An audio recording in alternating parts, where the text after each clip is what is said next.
মোবাইলে রিচার্জে হঠাৎ করে অত্যাধিক বেড়ে যাওয়ায় সমস্যায় গ্রাহকেরা। এখন সুন্দরবনের প্রত্যন্ত এলাকা সহ সারা ভারতবর্ষের মানুষের কাছে মোবাইল ছাড়া এক পাও চলতে পারে না সাধারণ মানুষ।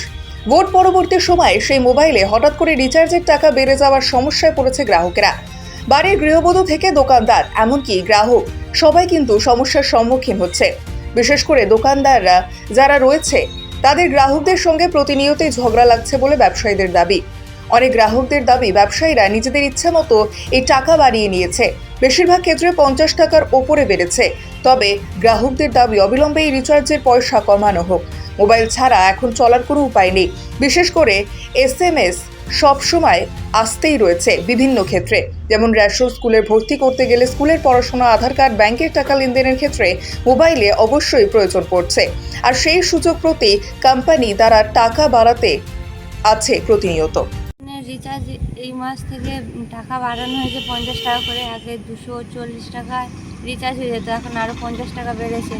এখন তো সবারই মোবাইল দরকার হচ্ছে, বাচ্চাদের পড়াশোনা করতে সব কিছুতেই মোবাইল লাগছে। এভাবে রিচার্জ বাড়ালে আমরা সাধারণ মানুষ কি করব? জিওর ভোটের পর থেকে জিওর মালিক এভাবে টাকা বাড়াচ্ছে। আমাদের বাচ্চার পড়াশোনা, এবার বাইরে লোক থাকে, ফোনের তো সবসময়তেই দরকার পড়ছে। কি করে ফোনে রিচার্জ? দোকানদার হিসাবে আমি নিজে তো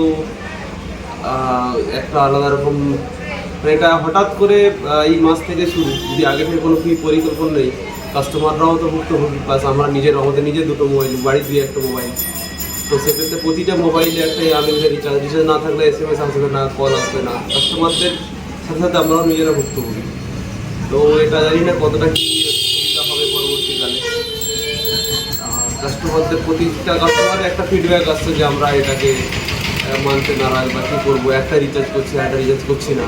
আবার সবচেয়ে বড় প্রবলেম, কোনো কিছু ব্যাংকিং সমস্যা বা কোনো সরকারি কাজের ক্ষেত্রে OTP আসে, রিচার্জ না থাকলে OTP আসবে না বিভিন্ন কোম্পানি। তো এই একটা বড় সমস্যা, মানে এটা কোনোভাবে মানা যায় না। রিচার্জের জন্য তো এখন আগে যে কাস্টমার রিচার্জ করতো, এখন সেরকম তো রিচার্জ করছে না। এসে লোক বলছে এত টাকা রিচার্জ বেড়ে গেছে, এই কারণের জন্য তো লোক তো রিচার্জ না করেই চলে যাচ্ছে।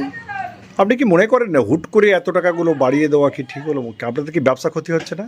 ব্যবসা তো ক্ষতি হচ্ছে। রিচার্জ আগে দেখা যেত 1000-1500 টাকা করে প্রত্যেক দিন সেল হতো, এখন তো লোক রিচার্জই করছে না। আপনি কি চাইছেন দোকানদার হিসাবে আপনার কি কমুক, সেরকম তো আমরা চাইছি যে রিচার্জ একটু কমলে ভালো হয়। সবাই রিচার্জ করতে পারবে, গ্রাহক সবাই ব্যবহার করতে পারবে ফোনটা।